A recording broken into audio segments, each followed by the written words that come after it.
Hello and welcome to knowledge zone channel. आज 9 जनवरी के दिन हम डिस्कस करेंगे पीआईबी के इंपॉर्टेंट न्यूज़ को।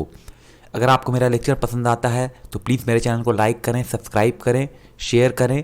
अगर आपको लेक्चर की पीडीएफ चाहिए तो इसका लिंक मैंने डिस्क्रिप्शन में डाल दिया है, आप वहाँ से पीडीएफ डाउनलोड कर सकते हैं। चलिए डिस्कशन स्टार्ट करते हैं। अगली न्यूज़ है अपीडा और इंडियन एम्बेसी के द्वारा जो वर्चुअल बायर सेलर मीटिंग को ऑर्गेनाइज किया गया है भूटान के साथ, उसके बारे में। देखिए, ये जो वर्चुअल बायर सेलर मीटिंग को जो ऑर्गेनाइज किया गया है उसको किया गया है अपीडा के द्वारा in association with Indian embassy in Bhutan. तो इसका मकसद क्या है? देखिए, यहाँ पर जो एग्रीकल्चर और प्रोसेस्ड फूड प्रोडक्ट एक्सपोर्ट है उसको बूस्ट करना इसका मकसद है। तो यहाँ पर जो भी की स्टेक होल्डर्स हैं दोनों कंट्रीज से, वो यहाँ पर इसमें शामिल हुए और इन्होंने एक स्ट्रैटेजिक कॉर्पोरेशन यहाँ पर इस कॉमन प्लेटफॉर्म के थ्रू यहां पर करने की बात की, ताकि जो इंडिया भूटान की जो एग्री फूड सेक्टर है उसको स्ट्रेंथन किया जा सके इस कॉर्पोरेशन के थ्रू। तो ये जो वर्चुअल बायर सेलर मीटिंग की गई भूटान के साथ, ये ऐसा नहीं कि ये पहली सीरीज है, नहीं, इससे पहले भी कई सारी सीरीज हो चुकी हैं और ये 15वीं सीरीज थी इस तरह के इवेंट की जिसको कि अपीडा के द्वारा ऑर्गेनाइज किया गया है। तो यहाँ पर इस तरह की वर्चुअल बायर सेलर मीटिंग जो है उसको सबसे पहले जो है वो यूनाइटेड अरब एमिरेट्स के साथ यानी कि यूएई के साथ किया गया था, जिसको कि फॉलो किया Kuwait, Indonesia, Switzerland, Belgium, Iran, south Africa, Germany, USA, Canada, Australia, Thailand और ओमान। तो इन सब के साथ इस तरह की वर्चुअल मीटिंग पहले भी की जा चुकी है। देखिए, तो इस जो वर्चुअल बायर सेलर मीटिंग है इसमें जो प्रेजेंटेशन किया गया है उसको प्रेजेंट किया गया है food corporation of Bhutan limited, ministry of agriculture, forest, Bhutan and trade association from India यानी कि वाफा के द्वारा। इसके अलावा all India food processor association, all India meat and livestock exporter association, rice exporter association, ताकि यहां पर जो पोटेंशियल है एक्सपोर्ट का एग्री प्रोडक्ट टू भूटान उसको यहां पर बूस्ट किया जा सके। तो देखिए, अभी जो कोविड-19 की सिचुएशन थी इसमें ये पॉसिबल नहीं था कि इस तरह की मीटिंग को फिजिकली ऑर्गेनाइज किया जाए। तो यहाँ पर अपीडा ने आगे बढ़ के इस तरह की वर्चुअल मीटिंग को ऑर्गेनाइज किया, ताकि जो भी एक्सपोर्टर हैं इंडिया और इंपोर्टर इंडिया और भूटान से, तो उनको एक तरह का प्लेटफॉर्म इस यहाँ पर प्रोवाइड किया गया है। तो जैसे कोविड-19 जो पैंडेमिक सिचुएशन आई थी तो यहाँ पर जो शिफ्ट है वो बढ़ गया है यहाँ पर मिडिल ईस्ट और सार्क, साउथ ईस्ट एशिया और वेस्टर्न ट्रेड पार्टनर के साथ इंडिया का, ताकि इंडिया का देखिए यहाँ पर सोचना ये है कि अब जो है जो अपॉर्चुनिटी है नई अपॉर्चुनिटी क्रिएट की जाए, जो भी उनके अलायंस है एग्रीकल्चर और प्रोसेस्ड फूड सेक्टर में, तो उनके साथ यहाँ पर एक तरह से नई अपॉर्चुनिटी को इंडिया खोज रहा है। तो इसलिए यहाँ पर जो फोकस है वो अब मिडिल ईस्ट, सार्क और इस तरह की कंट्रीज से देखने को ज़्यादा मिल रहा है। अब जान लेते हैं अपीडा के बारे में। देखिए, अपीडा स्टैंड करता है agriculture and processed food product export development authority को लेकर के, जिसको कि स्टैब्लिश किया गया था गवर्नमेंट ऑफ इंडिया के द्वारा। और यहाँ पर इसको स्टैब्लिश किया गया था under agriculture and processed food product export development authority act 1985 के तहत, जिसको कि पास किया गया था पार्लियामेंट में दिसंबर 1985 में। देखिए, इसमें जो चेयरमैन होते हैं उनको अपॉइंट किया जाता है सेंट्रल गवर्नमेंट के द्वारा, डायरेक्टर को अपॉइंट किया जाता है अपीडा के द्वारा। इसके अलावा यहाँ पर जो सेक्रेटरी है उसको अपॉइंट किया जाता है सेंट्रल गवर्नमेंट के द्वारा। जो भी अदर ऑफिसर्स और स्टाफ हैं उनको अपॉइंट किया जाता है जो अथॉरिटी होती है under ministry of commerce and industry उनके द्वारा। तो इस तरह से अपीडा की ये पूरी डिटेल्स थी। अगली न्यूज़ है रक्षा मंत्री राजनाथ सिंह जी के द्वारा जो ऑनलाइन पोर्टल लॉन्च किया गया है उसके बारे में। तो ये पोर्टल जो है ऑनलाइन पोर्टल, इसको लॉन्च किया गया है ताकि जो अगेंस्ट फर्म डिमांड आइटम्स हैं उनको परचेज किया जा सके सीएसडी कैंटीन से। देखिए, सीएसडी कैंटीन स्टैंड करता है कैंटीन स्टोरेज डिपार्टमेंट को लेकर के। तो यहाँ पर जो ऑब्जेक्टिव है इस तरह के ऑनलाइन पोर्टल के लॉन्च की, वो यहाँ पर इसलिए है ताकि यहाँ पर जो 45 लाख सीएसडी बेनिफिशरीज हैं जो कि अभी करंटली सर्व कर रहे हैं या फिर रिटायर हो चुके हैं, तो उनको एक तरह से यहाँ पर जो against the firm demand item है यानी कि अगेंस्ट AFD 1 आइटम्स, जिसमें कि cars, motorcycle, washing machine, TVs, freezes, तो इस तरह की जो चीज़ें हैं वो उनको अपने घर बैठे ही इस ऑनलाइन पोर्टल के थ्रू परचेज कर सकते हैं। तो यहाँ पर इस पोर्टल की एप्रिसिएशन करते हुए रक्षा मंत्री राजनाथ सिंह जी ने कहा कि जो हमारी गवर्नमेंट है उसकी कमिटमेंट है कि जितने भी जवान्स हैं या ऑफिसर्स हैं, आर्म फोर्स और वेटरन्स जो हैं, उनका वेलफेयर करना। तो इसी वजह से इस तरह के पोर्टल को गवर्नमेंट ने लॉन्च किया है। देखिए ये इस जो पोर्टल है इसकी यहाँ पे सेरेमनी की गई है न्यू दिल्ली के अंदर, और जो लाइव स्ट्रीमिंग ऑफ डिलीवरी है कार या मोटरसाइकिल की, उसको डन किया जाएगा मुंबई, न्यू दिल्ली, अहमदाबाद और जयपुर से। तो जिन लोगों ने भी यहाँ पर बुकिंग की होगी, जो ट्रायल रन चल रहा था इस पोर्टल पे वहाँ से, तो जिसको कि अभी फॉर्मली लॉन्च किया गया है, तो उनको यहाँ पर फास्टर और हेजल फ्री एक्सपीरियंस में जो भी बेनिफिशरीज होंगे उनको यहाँ पर लाभ पहुंचाया जाएगा और उनको सर्विस डिलीवरी दी जाएगी। अगली न्यूज़ है निक्सी के बारे में। तो देखिए यहाँ पर निक्सी ने ऑफर किया है कि वो फ्री डोमेन प्रोवाइड करेंगे लोकल इंडियन लैंग्वेज के अंदर। निक्सी स्टैंड करता है national internet exchange of India के लिए। तो यहां पर उन्होंने अनाउंस किया है कि वो फ्री आईडीएन यानी कि इंटरनेशनलाइज्ड डोमेन नेम प्रोवाइड करेंगे, वो भी 22 ऑफिशियल इंडियन लैंग्वेज के अंदर। जितने भी रजिस्ट्रेंट होंगे जिन्होंने आईएन डोमेन के लिए पहले से बुक किया होगा उनको, तो यहां पर जो भी एप्लीकेंट होंगे उनको एक फ्री ईमेल भी दी जाएगी लोकल लैंग्वेज के अंदर। तो ये ऑफर जो है वो क्रिएट किया जा रहा है ताकि यहां पर जो एडॉप्शन ऑफ भारत यानी कि आईडीएन डोमेन नेम उसको एक तरह से स्टिमुलेट करने के लिए किया जा रहा है, और यहां पर जो भी लोकल लैंग्वेज कंटेंट है उसका एक तरह से प्रचार प्रसार करने के लिए इस तरह की जो डोमेन नेम है वो दी जा रही है निक्सी के द्वारा। देखिए तो ये ऑफर जो है वो जो भी नए .in यूजर होंगे, यानी कि जैसे कि आपका किसी भी इंटरनेट पे आप देखते होंगे www. इस तरह का जो भी होता है, तो .in यूजर जो भी इसके अंदर होंगे तो उनके लिए ये ऑफर वैलिड होगी। और अगर उन्होंने यहां पर जो रजिस्ट्रेशन है वो 31 जनवरी 2021 से पहले कर लिया तो ये ऑफर उनको मिल सकेगी। इसके अलावा ये जो ऑफर है उसको एक्सटेंड किया जाएगा उस तरह के एग्जिस्टिंग .in यूजर के लिए जो यहां पर अपनी डोमेन को जनवरी मंथ 2020 में रिन्यू करना चाहते हैं, उनके लिए भी ये ऑफर एक्सटेंड की जाएगी। देखिए अब जान लेते हैं निक्सी के बारे में। निक्सी के बारे में जैसा हम जानते हैं कि ये स्टैंड करता है national internet exchange of India को लेकर के। तो ये जो निक्सी है वो एक नॉट फॉर प्रॉफिट ऑर्गेनाइजेशन है जो कि 2003 से वर्क कर रही है कि किस तरह से इंटरनेट टेक्नोलॉजी को स्प्रेड किया जाए सिटीजन ऑफ इंडिया के बीच में। तो ये जो स्प्रेडिंग है वो की जा रही है फॉलोइंग एक्टिविटी के थ्रू, जिसमें यहाँ पर पहली जो एफर्ट इनके द्वारा लगाई गई है वो इंटरनेट एक्सचेंज के थ्रू की गई है, जिसमें इंटरनेट डेटा को एक्सचेंज किया जाता है आईपीएस और सीडीएन के बीच में। यानी आईपीएस कहने का मतलब कि इंटरनेट सर्विस प्रोवाइडर और कंटेंट डिलीवरी नेटवर्क यानी कि सीडीएन्स, तो इन दोनों के बीच में यहां पर इंटरनेट को एक्सचेंज किया जाता है। इसके अलावा जो आईएन रजिस्ट्री है जहां पर मैनेज की जाती है जो आईएन कंट्री कोड डोमेन है और भारत आईडीएन डोमेन है इंडिया के लिए, इसको यहां पर मैनेज किया जाता है और ऑपरेट किया जाता है। इसके अलावा IRINN यानी कि Indian registry for internet names and numbers जो कि मैनेज करती है और ऑपरेट करती है इंटरनेट प्रोटोकॉल को। देखिए जब भी आप अपने इंटरनेट के सेटिंग में जाते हैं तो वहां पर एक इंटरनेट प्रोटोकॉल आता है जहां पर IPv4 और 6 इसको सिलेक्ट करने के लिए आता है। जो भी आपका 4G मोबाइल में इस तरह की सुविधा दी गई है तो उसको यहां पर ऑपरेट करता है और मैनेज करता है Indian registry for internet name and numbers. तो ये निक्सी के बारे में पूरी डिटेल्स थी।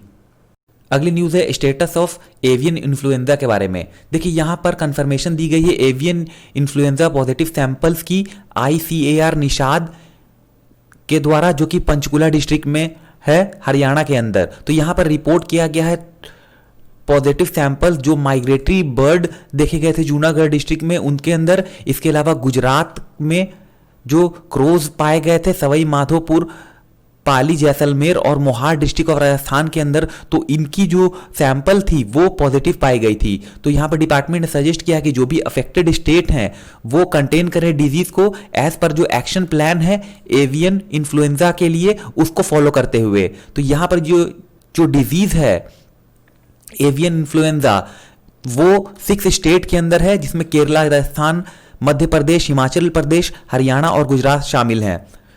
देखिए यहाँ पर जो डिसइंफेक्शन की जो प्रोसेस है वो अभी जारी है। देखिए ये जो एवियन इन्फ्लुएंजा है ये यूजुअली बर्ड में पाया जाता है, यानी कि ये बर्ड फ्लू के नाम से भी आपने सुना होगा। तो यही वो बीमारी है जिसको हम यहाँ पर एवियन इन्फ्लुएंजा के नाम से जान रहे हैं। यहाँ पर जो भी स्टेट अनइफेक्टेड हैं इस तरह के इन्फ्लुएंजा से, उनको भी कहा गया है कि वो कड़ी तौर पर निगरानी रखें, और अगर किसी भी तरह के बर्ड की मोर्टेलिटी देखी जाती है तो इमीडिएट उसको रिपोर्ट किया जाए, और जो भी इमीडिएट या नेसेसरी मीजर्स हैं वो जितनी तेजी से हो सके वो उनके द्वारा लिए जाएं। देखिए तो यहाँ पर सेंट्रल टीम को भी डिप्लॉय किया गया है, जो भी इफेक्टेड स्टेट हैं जैसे केरला, हरियाणा और हिमाचल प्रदेश, तो वहाँ पर मॉनिटरिंग के लिए जो एपिडेमियोलॉजिकल इन्वेस्टिगेशन है उसके लिए वहाँ पर उनको भेजा गया है। देखिए यहाँ पर जो अनयूजुअल मॉर्टेलिटी है 16 बर्ड की, उसको रिपोर्ट किया गया डीडीए पार्क हस्तसल विलेज दिल्ली के अंदर। इसके अलावा यहाँ पर कहा गया है कि जो भी पोल्ट्री फार्मर्स हैं उनके अंदर अवेयरनेस फैलाई जाए, और जो जनरल पब्लिक हैं उनको जो कि कंज्यूम करते हैं एग और चिकन, तो उनको इस डिजीज के बारे में पूरी तरह से इसकी जानकारी दी जाए और यहाँ पर उनसे कम्युनिकेट किया जाए, ताकि जो भी कंज्यूमर है उनके अंदर एक तरह से कॉन्फिडेंस पैदा किया जा सके कंजम्पशन ऑफ चिकन और एग को लेकर के। अब जान लेते हैं एवियन इन्फ्लुएंजा के बारे में। देखिए एवियन इन्फ्लुएंजा को हम जानते हैं H5N1 के नाम से भी, जो एक तरह का फ्लू है जो कि प्राइमरीली इन्फेक्ट करता है बर्ड को। इसके अलावा ये ह्यूमन को भी इफेक्ट कर सकता है। अगर ह्यूमन इस तरह के इन्फेक्टेड बर्ड के कांटेक्ट में आते हैं तो ह्यूमन भी इससे इफेक्टेड हो सकते हैं, और ये जो फ्लू है वो स्प्रेड हो सकता है पर्सन टू पर्सन भी। देखिए सिम्टम्स क्या होते हैं एवियन इन्फ्लुएंजा के, उसको जान लेते हैं। यहाँ पर cough, fever, sore throat, muscle aches, headache या ब्रेथ में शॉर्टनेस भी देखा जा सकता है, और ये सिम्टम्स जो है वो 2 से 8 दिन के बीच में यहाँ पर देखने को मिल सकता है। इसके ट्रीटमेंट के बारे में जान लेते हैं। देखिए ये सिम्टम जो है उसको ट्रीट किया जा सकता है एंटीवायरल ड्रग के यूज से। तो यहाँ पर ये जो फ्लू है वो कैरी करता है हाई मोर्टेलिटी को ह्यूमन के अंदर। इसके अलावा ये जो फ्लू है वो शॉर्ट टर्म फ्लू भी है के तौर पे भी देखा जाता है, जिसको ट्रीट किया जा सकता है with in days two weeks, यानी कि 1 दिन से 1 हफ्ता के बीच में यहाँ पर इसको ट्रीट किया जा सकता है। WHO क्या कहता है उसको जान लेते हैं। देखिए WHO यानी कि वर्ल्ड हेल्थ ऑर्गेनाइजेशन, इसका कहना है कि अगर खाने की बात है तो ये कई हद तक सेफ है। अगर उसको प्रॉपरली प्रिपेयर किया जाए, कुक किया जाए, तो ये खाने के लिए सेफ है। तो नॉर्मल टेम्परेचर जो यूज किया जाता है कुकिंग के लिए, उसमें फूड जो है वो 70 डिग्री सेल्सियस तक पहुंच जाता है in all parts of the जो भी फूड हम प्रिपेयर कर रहे हैं। तो यहाँ पर इतना टेम्परेचर इनफ होता है किसी भी तरह के वायरस को किल करने के लिए, क्योंकि जो वायरस होते हैं वो हीट से सेंसिटिव होते हैं। यानी कि अगर 70 डिग्री तक टेम्परेचर पहुंच जा रहा है तो वायरस के बचने की संभावना नहीं है। तो एज पर जो स्टैंडर्ड प्रिकॉशन है वहां पर WHO ने रिकमेंड किया है पोल्ट्री प्रोडक्ट और वाइल्ड गेम बर्ड को यहां पर प्रिपेयर किया जाए जो फॉलोइंग गुड हाइजीनिक प्रैक्टिस है उनके थ्रू, और जो पोल्ट्री मीट है उसको प्रॉपरली कुक किया जाए, ये भी उन्होंने कहा है। तो यहाँ पर जो भी इन्फेक्शन है ह्यूमन के अंदर उसको देखते हुए कहा गया है कि मोस्टली ये जो केसेस हैं वो लिंक हो सकते हैं जो भी होम स्लॉटरिंग होती है। इसके अलावा जो भी डिजीज्ड या डेड बर्ड की सब्सिक्वेंट हैंडलिंग की जाती है उसको मद्देनजर रखते हुए यहाँ पर ये जो डिजीज है वो स्प्रेड हो सकती है। अगर खाने से पहले, खाना बनाने से पहले अगर उसको सही तरह से हैंडल नहीं किया जाता है तो यहाँ पर रिस्क हो सकता है कि जो ह्यूमन इन्फेक्शन है वो बढ़ सकता है। तो यहाँ पर WHO का भी रिकमेंडेशन जो है कि उन्होंने कहा है कि इसको एक तरह से अवॉइड किया जाए, तो ऐसी एडवाइस WHO के द्वारा भी दी गई है। अगली न्यूज़ है digital calendar and diary of government of India के बारे में। तो यहाँ पर union minister for information and broadcasting Shri Prakash Javadekar ji ने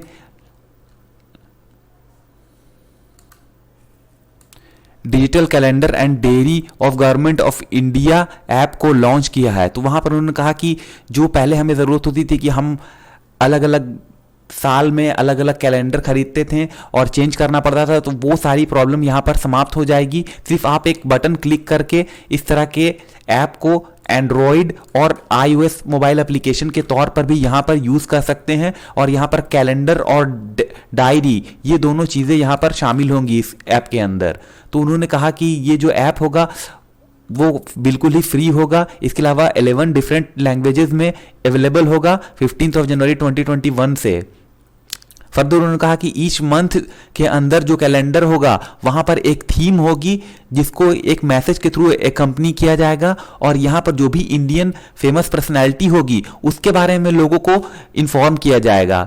तो यहाँ पर जो ऐप है वो इन्फॉर्म करेगा पीपल को about the timeline of launch of various government programs, यानी कि गवर्नमेंट के जो भी डिफरेंट प्रोग्राम की जो लॉन्चिंग डेट है उसके बारे में भी यहाँ पर लोगों को अवेयर किया जाएगा। तो एक तरह से गवर्नमेंट यहाँ पर जो भी अपना काम कर रही है उसको पब्लिक के बीच में इजीली यहाँ पर लेके जा सकेगी। इसके अलावा उन्होंने कहा कि ये जो ऐप है वो एडवांस इस मायने में भी है क्योंकि इसके अंदर जो फीचर है वो एक नया फीचर डाला गया है जिसका नाम है डायरी फीचर, यानी कि एक डायरी भी यहाँ पर होगी जो कि कहा जा रहा है कि काफी एडवांस और फीचर लेडन होगी और इजियर होंगी कंपेयर टू जो अदर डिजिटल कैलेंडर एप्स हैं उनसे।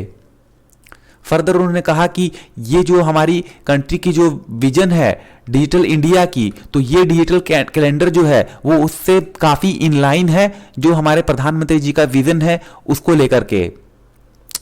देखिए ये जो ऐप है वो गूगल प्ले और iOS का जो ऐप स्टोर है यानी कि एप्पल ऐप स्टोर वहां पर भी उपलब्ध होगा। देखिए ये ऐप जो है इसको डिजाइन और डेवलप किया गया है bureau of outreach and communication और ministry of information and broadcasting के साथ मिलकर के। करंटली अभी ये ऐप जो है वो हिंदी और इंग्लिश लैंग्वेज में है, और जो 11 अदर लैंग्वेज है इंडियन रीजनल लैंग्वेज उसमें भी जल्द ही ये ऐप उपलब्ध होगी और लोग इसका इस्तेमाल कर सकेंगे। देखिए अर्लियर जो फिजिकल वर्जन थी गवर्नमेंट ऑफ इंडिया कैलेंडर की उसकी रीच यहां पर सिर्फ पंचायत लेवल तक ही थी कंट्री में, लेकिन ये जो डिजिटल अवतार है इस कैलेंडर का, तो ये ऐप जो होगा वो अब अक्रॉस द वर्ल्ड पहुंच सकेगा क्योंकि डिजिटल फॉर्म में है, कोई भी एक क्लिक करके इसको डाउनलोड कर सकता है और जो भी गवर्नमेंट की जो भी यहां पर न्यूज होगी उसको जान सकता है। देखिए अब जान लेते हैं इस कैलेंडर के अंदर क्या क्या फीचर्स है उसके बारे में। देखिए यहाँ पर जो गवर्नमेंट की जो वेरियस स्कीम है लेटेस्ट इंफॉर्मेशन उसके बारे में यहाँ पर इस कैलेंडर के थ्रू मिल सकेगी। जो भी इवेंट या पब्लिकेशन होगी गवर्नमेंट ऑफ इंडिया की उसके बारे में। फर्दर यहाँ पर जो ऑफिशियल हॉलीडेज हैं और जो भी इंपॉर्टेंट डेट्स हैं उसकी भी जानकारी पब्लिक को इजीली मिल सकेगी। इसके अलावा इंस्पिरेशनल और मोटिवेशनल मैसेजेस दिए जाएंगे जो हमारे कंट्री के हमारे नेशन के जो ग्रेट पर्सनालिटी हुए हैं उनके बारे में। इसके अलावा यहाँ पर डिजिटल नोट्स की भी प्रोविजन होगी, यानी कोई भी आदमी अगर अपना कुछ नोट्स लिखना चाहता है तो इस कैलेंडर के अंदर ये प्रोविजन भी उपलब्ध है और इस तरह के जो नोट्स होंगे उनको स्टोर किया जा सकता है कटिंग एज सिक्योरिटी और प्राइवेसी मीजर के तहत। तो यहाँ पर जो प्रोविजन है शेड्यूलिंग ऑफ मीटिंग और रिमाइंडर सेट करने का जो भी इंपॉर्टेंट टास्क या इवेंट है उनके लिए। फर्दर यहाँ पर accessibility features for visually impaired दिव्यांगजन के लिए भी है, क्योंकि देखिए हमारे कंट्री में जो गोल है हमारा वो क्या है, एक्सेसिबल इंडिया बनाना सुगम भारत अभियान के तहत। तो यहाँ पर अगर इस तरह की एक्सेसिबिलिटी मिल सकेगी दिव्यांगजन को तो वो भी जो मेन स्ट्रीम है उसमें शामिल हो सकेंगे और जो हमारा एक्सेसिबल इंडिया का जो गोल है वो भी यहाँ पर पूरा होगा। अगली न्यूज है IRDA के बारे में। देखिए IRDA स्टैंड करता है Indian renewable energy development agency limited के लिए। तो यहां पर IRDA ने एक मेमोरेंडम ऑफ अंडरस्टैंडिंग साइन की है NHPC लिमिटेड के साथ। NHPC स्टैंड करता है national hydro electric power corporation के लिए। तो इनके साथ यहां पर एक MOU साइन की गई है under administrative control of ministry of new and renewable energy के अंडर। तो ये जो MOU साइन की गई है उसमें जो PSU है वो है अंडर मिनिस्ट्री ऑफ पावर, ताकि यहां पर जो टेक्निकल एक्सपर्टीज है वो प्रोवाइड की जा सके रिन्यूएबल एनर्जी प्रोजेक्ट के डेवलपमेंट के लिए। तो यहां पर अंडर दिस MOU IRDA जो है वो यहां पर technical financial due diligence of renewable energy and energy efficiency और कंजर्वेशन को यहां पर प्रोवाइड करेगा NHPC के लिए। और यहाँ पर IRDA असिस्ट करेगा NHPC को, ताकि NHPC यहाँ पर क्रिएट कर सके जो भी रिन्यूएबल एनर्जी प्रोजेक्ट है नेक्स्ट 5 ईयर के लिए। तो उसके लिए यहाँ पर एक तरह से एक्शन प्लान को डेवलप किया जाएगा। तो इसके लिए यहाँ पर IRDA जो है वो NHPC को असिस्ट करेगा। फर्दर यहाँ पर जो हाईलाइट हैं MOU के, उसमें जो IRDA के कंटिन्यूअस एफर्ट है for development of renewable energy sector, जो कि इन लाइन है जो हमारे देश के प्रधानमंत्री की जो विजन है आत्मनिर्भर भारत की, उससे ये इन लाइन है। तो यहाँ पर जो ट्रांसफॉर्मेशनल अपॉर्चुनिटी है IRDA और NHPC की, ताकि सिनर्जी को स्थापित किया जा सके इन दोनों ऑर्गेनाइजेशन के बीच में। इसके अलावा यहाँ पर ये MOU फैसिलिटेट करेगा नॉलेज और टेक्नोलॉजी ट्रांसफर को, कंसल्टेंसी प्रोवाइड करेगा, रिसर्च सर्विसेज प्रोवाइड करेगा, और यहाँ पर जो सस्टेनेबल डेवलपमेंट है कंट्री का, उसमें भी इसका कंट्रीब्यूशन होगा। तो यहाँ पर जो MOU है NHPC के साथ, वो दूसरी MOU है जिसको कि IRDA के साथ साइन किया गया है लास्ट 1 मंथ में। तो यहाँ पर IRDA ने यहाँ पर MOU साइन किया है SJVN लिमिटेड के साथ दिसंबर 2020 में, और यहाँ पर कहा जा रहा है कि ये एक्सटेंड करेगी कंसल्टेंसी सर्विसेज को भी जो अदर PSU है या प्राइवेट ऑर्गेनाइजेशन है उनके साथ मिलके, ताकि रिन्यूएबल एनर्जी सेक्टर में डेवलपमेंट को इंश्योर किया जा सके।